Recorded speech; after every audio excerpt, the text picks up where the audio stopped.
Hi folks, Luna here with Monday Musings. How's it going? I am musing today about something that I read in a recent email letter, the weekly email um, newsletters that you get from subscriptions that you subscribe to, from people you subscribe to. And this one was from Rima Benario. And if you're interested in learning the source of that information, rimabenario.com is where you can find her. She's one of the goddesses that I subscribe to and listen to. And this week, her newsletter talked about reassurance, how she recognized that she needed reassurance and reached out to her community for reassurance. And her exploration of the differences between reassurance, validation, witnessing, and a teachable moment, right?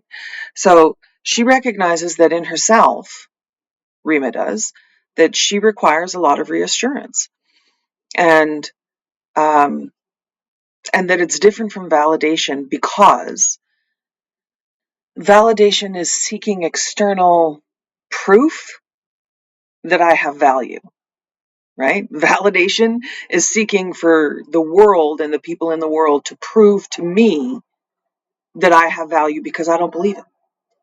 That's what validation is. Reaching out for validation is that search for somebody, please see me, hear me, support me, and tell me that I'm worthy of all of that. Whereas reassurance is being confident in who you are and how you want to show up in the world, but seeking feedback to make sure that what I am projecting is the being perceived in the way that I desire to be perceived, right? That I'm showing up as the person that I think that I am, as the person that I want to be. So reassurance is part of that feedback loop that I know who I am and my place in the world and how I want that to look, how I want to live into that. Are you seeing what I think that I'm projecting? Right? That's where reassurance comes in. And then there's just witnessing. Rima realized that she needs a lot of reassurance because it's important to her how she shows up for other people and herself in the world.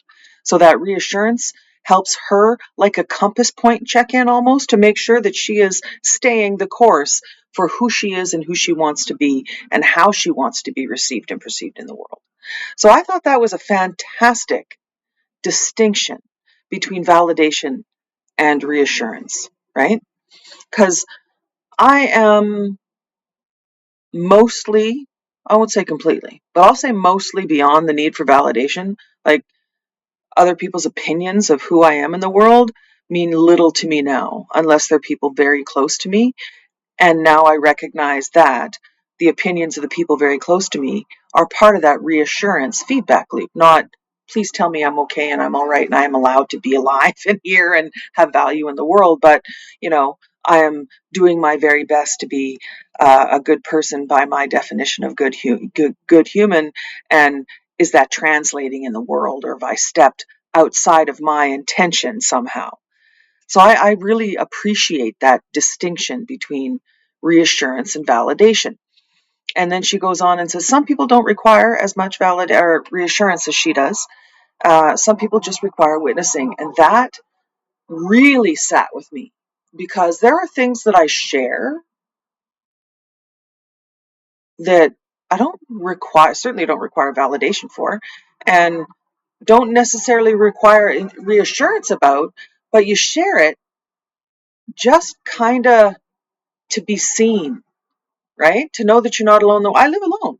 I live alone, and there's a lot of the things that I do alone. If I'm not at work or hanging out with my circle, I spend a lot of time by myself by design. I like it that way, and um, so every now and then you just share something that you did, said, saw, thought of, um, just to be witnessed, just to remind yourself that you're not alone in the world, right?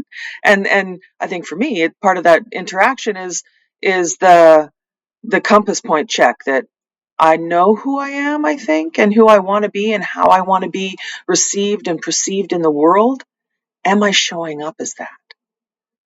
Is that what the world sees and perceives, the intention that I think that I'm projecting? And then of course, the teachable moments, right? When people share something with you, do you offer reassurance? Oh, you're doing great. Good job. Good for you. Or, well, it didn't work out so well this time, but you got it. You're real smart. You'll get on it. Reassurance. Or witnessing. Thank you for sharing that with me. I totally see you. Or teachable moments, right? Those moments of that you will maybe share a personal example from your life on how you got through a similar challenge, or share information about a modality, or share information about another expert in the field. Like anybody who knows me knows that I throw Dr. Gabor Mate around a lot, because I love him and I value his work and the things that he's done, and his perspective on health, wellness, healing, and recovery. So I use his information, his data, his research, his wisdom a lot in conversations and experiences. So the entire ponderance, like the whole reflection, because this message from Rima came through probably 2 weeks ago now, 10 days anyway. It's been a while, and floating around in my head. And I think I just had to really digest the difference between validation and reassurance for myself. And then that further rippling resonance of witnessing, that if I share something with you, a new insight, a dream that I had, sometimes I need a teachable, like, dreams as an example. I always go to one of my sisters for the dreams that I don't quite get. I know that it has a meaning, but I'm not quite getting it. So a teachable moment teaches me what that, or helps me to understand what that dream is telling me. But there are other things that you share, like, I had a fight with my kid. That doesn't have to be a teachable moment.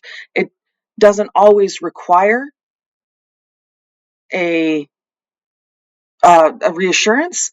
Sometimes it just needs to be witnessed. I see you. Those moments are hard. I hope you get through that. Just to be witnessed, just to be heard. And I think that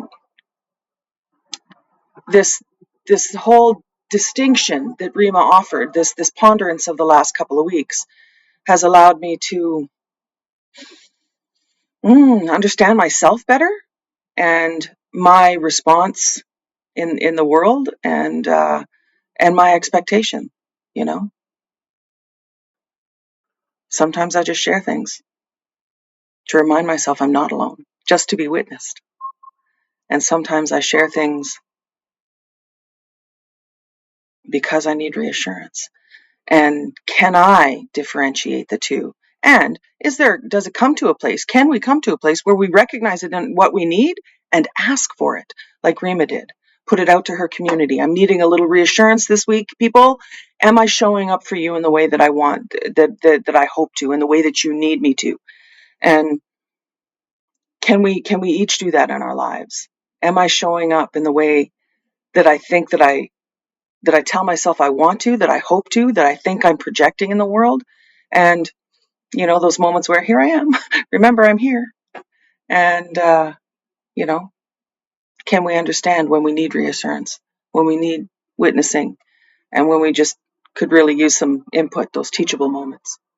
That's been my pondering in the last little bit. Well, one of them, because there's always something going on in this spare little brain of mine.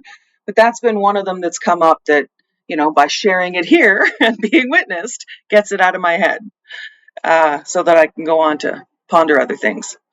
So, where are you guys at?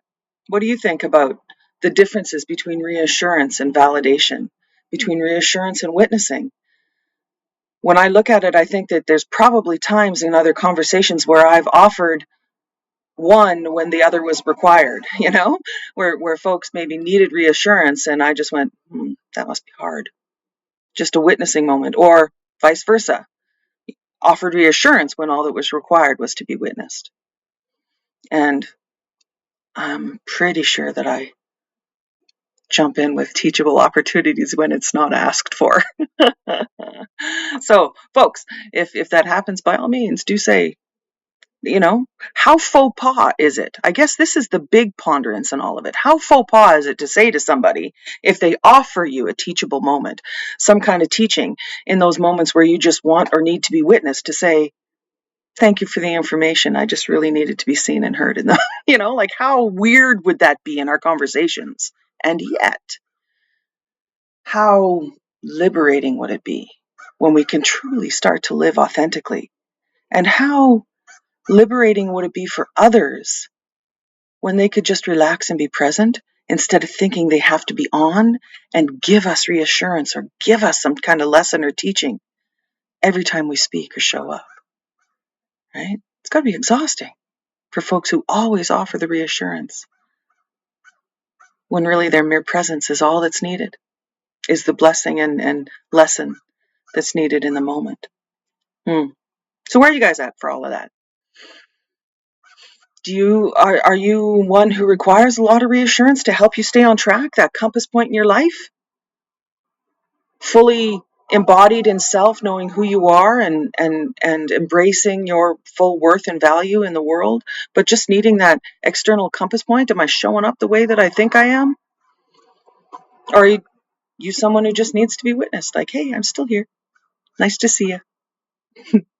I think I'm more one of those. Or are you offering more teachable conversations when that's not required? Where are you at with that? And how do you feel about asking for what it is that you need in those moments? Are you consciously aware of what you need? And how do you feel about asking for it?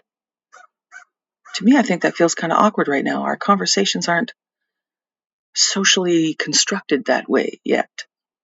But maybe that's what's coming. What do you think? Thanks, folks. I'll see you next time.